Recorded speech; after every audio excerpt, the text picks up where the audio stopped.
Hey guys, Ugo here, back again with the 99 days of value, and this is day 14, I believe. So, today we're going to be talking about something that is probably the most important financial representation that we have. It's like our financial CV. This is what is known as your credit score, or more importantly, your credit report. Now, if when financial institutions essentially, whenever, if you imagine like when you're dating or something like that, or you're trying to get to know somebody or going to apply for a new job, typically people ask for references. When if if you're about to date somebody and you're mutual friends with that person, you probably got to ask this person, how is this person like? And then you're like, and then the same thing is that, or maybe you go check their Instagram or their profile. If you're applying for a job, they also will look for references. What happened in the last job? They'll look for who you worked with so they can ask. And the same thing applies when it comes to a credit, and anything that involves credit, and involves any financial institution or creditor. Now, mind you, not only a bank is a creditor of a lender in this sense, so they'll probably call them a lender. These goes for landlords. This goes for your job can check. Companies can check your credit score. Loads of different institutions can check your credit score, and they're all referred to as lenders in this sense because it is what it is. I'll get into it. Now, this essentially representation is what we know as a credit score. Now, this is probably one of the most important things, and if you don't know what your credit score is, firstly, I want you to understand that you do have a credit score. Everybody has a credit score. Now, why is it credit score / report? Is because credit score is just a numeric representation of what your credit score indicates to the lenders at this point in time. So it doesn't necessarily mean that if your credit score is poor or that it's excellent means that you're going to get everything you want. Doesn't mean everything you apply for you're going to get. That's just an indicator in terms of your credit score. The most important thing is what's on your credit report. And so your score going up or down is an indication. That's the reason why there's different scores for different lenders. And that's the reason why when we talk about credit report is that even though your credit score is low, it doesn't mean you can't get a mortgage if you tell them everything that's in your credit report and you tell them your situation, or it doesn't mean you can't get a loan or all these things. When you tell these institutions your situation, they can overlook what your credit score indicator is because they're looking at your credit report. Okay? So, now when I said everybody has a credit score, there's many credit scores, to be honest, but there's three main credit scores, and essentially these are generated by information being collected on all of us. All of us have information that's being collected on us. That's basically what it is, and these are known as credit reference agencies. Now that's what the CRAs are, and there's the three main ones. These are Experian, TransUnion, and Equifax. Now, each of them have different representations of their scores. Equifax and Experian. So Equifax and TransUnion have somewhere like 700 to 710. TransUnion has 999. However, ClearScore, which does a representation from Equifax, they do theirs up to from 1K now. So it's out of 1,000. So that's the indication. Now, these companies all collect information on us on a daily basis, and they give us our credit score based on that and based on this information.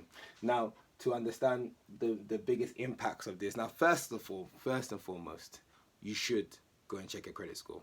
Dispel a myth: checking your credit score does not affect your credit score, and we'll talk about it when we get to credit inquiries, because it doesn't affect your credit score. If you don't know what's going on, if you're getting rejected for stuff that you're going to need, because it's going to be very hard for people to navigate this financial world without any sort of credit. In mortgage is a credit, a loan is a credit, car and finance is credit, applying for a home is credit, getting it on rent and then they have to run your credit score is credit. Getting a phone bill is credit. The utilities is still a form of credit. There's a lot of things that's credit that you don't realize is credit. When you get a phone on contract, it's credit. Now there's two. When it comes to your credit score, there's two types of debts that really affect it, which is revolving and non-revolving. Now, ultimately, when it comes to credit scores, the biggest factor around your credit score really and truly will be increased or decreased based on the fact that you have a credit card. So it's almost like it's a catch-22. You can't have credit without having you can't have a credit without having a credit score. But then it's like, what came first, the chicken or the egg? So essentially, I'll explain why. So you have two types of debts. You have revolving debt and non-revolving debt. Now, non-revolving debt is debt that is fixed, or some people call it fixed or installment. There's other types of debts as well, but these are the two main ones that you want to know about, so we don't overload you too much information. But non-revolving debt, these are things that have a fixed date. So if you take a loan, it's a fixed date, it's going to end. A mortgage is a fixed. Non-revolving is not supposed to increase or decrease in a rapid rate. You can overpay, which is fine. Some people don't even allow to overpay, but those are there. Your phone contract is a credit. If you guys, and it's non-revolving. So if you imagine how they see it, if you get insurance on a monthly basis, it's also a non-revolving debt. Because if you imagine, let's say your phone contract is, you see it as, for easy numbers, we say £10 a month. Yeah, let's say it's a 1-year phone contract, £10 a month. You see it as £10 a month. The lender see it as, I gave you 120 and you're paying me back £10 a month. Okay, so it's actually the other way around. You see your mortgage as, I am paying £600 a month, and then the lender see it as, I'm giving you £200,000 and you're paying me back £600 a month. That's how it's. It's almost like an IOU on the non-revolving debt. So that's what that is. So you will see your utilities. Not all credit reference agencies take big credence to your what's the word? No, to your utilities, or they might pick and choose different ways and wait on different things. Now, revolving debt is debt that can be carried over, increased, decreased, and stuff like that. And so that is essentially revolving debt. Now, when it comes into making up your credit score, which is really, these are the two types of debts you need to understand. And that would really feed into credit mix, more importantly. But when it comes into your credit score, this is really what affects your credit score. And I'll add some bonus stuff about what affects your credit score, because there's another agency that works in parallel to the credit reference agency. Now, out of 100% of your credit score impact, these two do the biggest ones. So credit utilization takes about 35%. Payment history takes about 30%. Credit age, probably about, let me say, 15, what's that? 5, 70, no, 40, yeah. So this is about, and then this is about 10 and 10%. Now, the problem is that if you don't have a credit card, you are probably losing out on these two. And that's the reason why, even though you have never got a credit card, never got an overdraft, never got any form of debt, and you've used everything from cash and whatnot, when it comes to now getting a credit card or going to buy a home, you realize, oh, I've been good with money. That should show, even though you have a strong income, your credit score is probably like mid. Now, the reason why some people have had a good credit score, let's say, especially when people come out of university, they're like, oh, I checked, I have a decent credit score. 9 times out of 10, that individual was the one that was paying bills in university for the house, and everyone was just paying that person. That's the reason why most people have good credit scores in that sense. So credit utilization and payment history is the two biggest things. Now, I'm going to start talking from payment history because this one is probably like the cardinal sin of it. Like, this would tank everything. Some of these other things can be repaired. This one is probably the hardest thing to repair when it affects your credit score. Payment history, and basically on some of them you'll say on-time payments. So you can have an on-time payment, you can have a late payment, and you can have a missed payment. Now, you never, ever, ever want to miss a payment. If missing a payment, just one payment can dramatically reduce the credibility of your credit score. So never miss the payment. You should always pay at least the minimum payment. But as I said, minimum payment plus 10% is always the best way to go, because minimum payments are designed to stay you. So in using your credit card, this is essentially, this payment history is about how many on-time payments you've done. So if you have a credit card, you can have it for 200 years, as long as you're using it. So as long as you use something on it, don't spend more than, I would say, 5% of whatever your credit limit is, and then pay that back in full or minimum payment. Ideally, never, I'm talking about if you already have debt, pay off the minimum payment, don't miss it. If you don't, and you're gonna go get a credit card, only buy things you already have the cash for, and then just transfer it to your credit card. And then that way you should never be in debt, because that's not the point of this. And this is about fixing your credit score in a way that you have more options to make decisions that you want to make decisions, and more flexibility. So your on-time payment. Now, if you are right now in a situation where you don't have enough money to pay off your debt, don't just leave it and pray. call the bank and then they'll put you on a payment plan. They'll maybe freeze your card. You really won't be able to use it, but they'll put it in a manageable way, 18 months, 20 months, say how much you can do, and they'll help you pay it off. And that way it won't be a missed payment on your thing. And if you have missed the payment and you call them within 30 days, depending on the bank, it might be 2 days, 1 day, they can just register it as a late if you tell them, oh, I'm going to do it. They typically give a grace period. Now, credit utilization. So if you do get a credit card, whatever credit they give you in terms of limit, the percentage of you using that is what calls your credit utilization. So they want to see that you're using regardless if you have £100, don't use more than £10. If you have £10,000, don't use about more than £1,000. They'll look at you guys the same. You're exactly the same person to both of them. So your credit utilization is an indication of how much credit you use. They like to see that on a percentage basis of how much credit you're using, that you are using less than you actually have, so that in their mind you have flexibility if things go south or a rainy day comes. So that's credit utilization. And so basically if you have a 5k credit limit on a card, the aim would be to use as low as possible. 1% is more than it would be amazing. That's £50 a month. If you're already going to go to a grocery store and you're going to spend £50 spending on your card, send it back. Just set it to go in the next 3 days and just clear it, and then that way you're using your card, you keep it active. Now, payment history, yes, cardinal sin. Never drop it. Credit utilization, important. These are the two things, and this only comes with revolving debt in the form of a credit card. So you want to utilize this. Now, in this other 15, other 20, 35%, you've got your credit age. Now, this is basically in terms of, there's two ways they look at it. So some will look at your oldest account in terms of having the longest bank account. So you should never close your oldest account, both in terms of a current account and also in terms of a credit card, unless if there's an annual fee on it or something like that. But typically your first account shouldn't be any kind of fee product. So the length of age is very important. In terms of just a general account, that's good. The longest one you have is also a good indication of stability. Now, your credit age, particularly your revolving credit, is the oldest card you've had and the age of all your cards divided by the number of them. So if you've had a card for 1 year, your average age of credit is 1 year.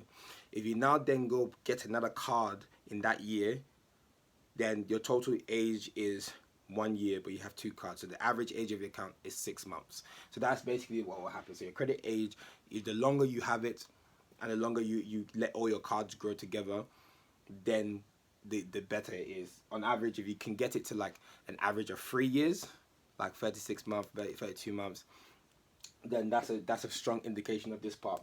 So keep all your payments on time. If you miss some, now you've missed some, but the way the credit scores have changed now, they're actually looking at it back on a 6 to 12 month basis as opposed to just the last month. So it's a very big indication.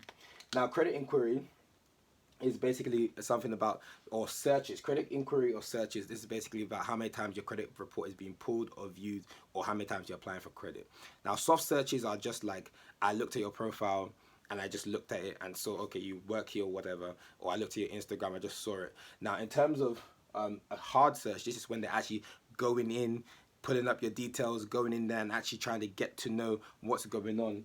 And so soft searches are unlimited. It doesn't have no effect. So when you use apps like Credit Karma for TransUnion, ClearScore for Equifax, and use Experian for Experian, and sometimes they'll pop up as soft searches, or if you use comparison sites, or you use eligibility checkers, these are all things that will do a soft search on your account. Now, when you do a soft search, it has no bearing or no effect on your credit score. As simple as that. And so hard searches do the opposite. They have an effect, they'll pull up your account, and too many of that won't be great. Now, credit mix is just about having different types of credit on your thing. So the more people that you're able to get credit cards from, or credit from, so if you have a phone, you have water bill, and you have this, it looks good to them because in their minds, other people are willing to lend you. It's like if you met somebody and like, oh, 5 people are willing to date this person. Okay, maybe I'll be the number 6. It's almost that kind of a view. Or it's like, okay, 10 companies have hired this person. There must be something about this person that is great on them. Now, also things that to add is like, make sure that your addresses are the same on all your accounts, because as long as we have credit reference agencies, we have something called credit, like a fraud agency that double checks that, information is being the same. So try to keep the same information in terms of your address across all accounts. If you're gonna, the second one on top of that is register to vote. You'll be surprised how many people, you don't have to vote, but registering to vote is probably one of the most important things you can do for your credit score, because understand what these guys are trying to do with your credit score is understand stability, understand that you're a real individual, this is not fraud, understand your financial situation, and also understand your tendency to pay back. So this is what they establish. When you take a credit card and you use it and you pay back in full, or you have your on-time payments always, and you pay off your statement balance every month, then in their minds, this person is also had loads of different people who are willing to lend to them. They have loads of people that they've paid their money back on time and never missed a payment. Wow. And then they don't use their money recklessly because they have 10k or £100, but they're only using like 10% of it. So they have 90% just in case a rainy day comes. So they have flexibility. And then they don't have a lot of credit hard searches. So they're not, it looks like you're being desperate for money. So there's actually an emotional and like psychological component to how they read these things. And same thing with credit mix. If you have different types of credit, as opposed to you're just heavy on credit cards, you have a credit card, you have a current account, and with an overdraft, you have what's it called, a phone bill, you have a car finance, you have a mortgage. Now understand, don't go and open up credits you don't need just to optimize this. If you're paying your things on time and you're doing your credit utilization and then you let it grow and you only have the soft searches, you have almost 90% of it. You don't need this 10% really and truly unless you need to. Again, with all these things, you don't need to do anything out of the ordinary to get this stuff. Now, it's other stuff to kind of know is that yes, register to vote. Try to keep your information the same across all accounts. Keep your addresses. Again, stuff in terms of like as a bonus thing, because obviously this is about credit scores, not really about credit cards. We're going to do one about credit cards in the future, but just simple stuff. Don't withdraw money from a credit card. Pay it off in full. Don't buy anything that you wouldn't have the money to buy as well. If you don't know, credit scores are so important. They can make or break you in a lot of things. They can actually make you homeless, because credit scores affect whether you can have the ability to rent, have the ability to get a mortgage, have the ability to get home. In those in university, you had to do a guarantors form for you to get your home. That's because they had to use somebody else's credit in terms of your parents or something like that, because they understand you don't have the money then. But a guarantors form is basically an IOU in case you don't pay. So if you don't pay, your parents will be financially liable in case they want to go to bankruptcy or run the debt. And for some of you, you realize your parents weren't able to do the guarantors form because their credit score wasn't great. And so everybody has a credit score, regardless. As long as you're essentially in the West, you have a credit score, and probably I think across the world, but at least if you're in the UK, you have a credit score. And the other stuff that becomes strong, if you get a mortgage eventually into your account, that would be good for your credit score. And then just essentially showing stuff like stability. In some applications, if you do have a phone landline, use a phone landline. When you register to vote, it shows them confidence that you are actually a real person, essentially registered to this address and NI and everything. So ultimately, guys, try to get this in order. If you go to the YouTube, there's more in-depth information about all of this stuff, but making sure that if you've not checked it, go check it. Credit Karma for TransUnion, ClearScore for Equifax, and Experian will give you Experian, or go to Money Saving Expert MSC Credit Club and you can get it for free. All of these are for free. Experian would give you theirs once a month for free, but MSC Credit Club will also give it to you once a month for free, but they have like good eligibility calculators, stuff like that. So ultimately, hopefully this has added some value. Your credit score is one of the most important, if not the most important financial representation you actually have out here. So use it wisely. Check it right now. Know where you need to fix up. We've spoken about budgeting. Know where you need to budget up. Your credit card is not your money, but credit is something that we all need to use, but use wisely. Anything out here can be good or bad depending on how you use it. So my name's been Ugo. Your name has been blessed, and I hope you have a lovely week.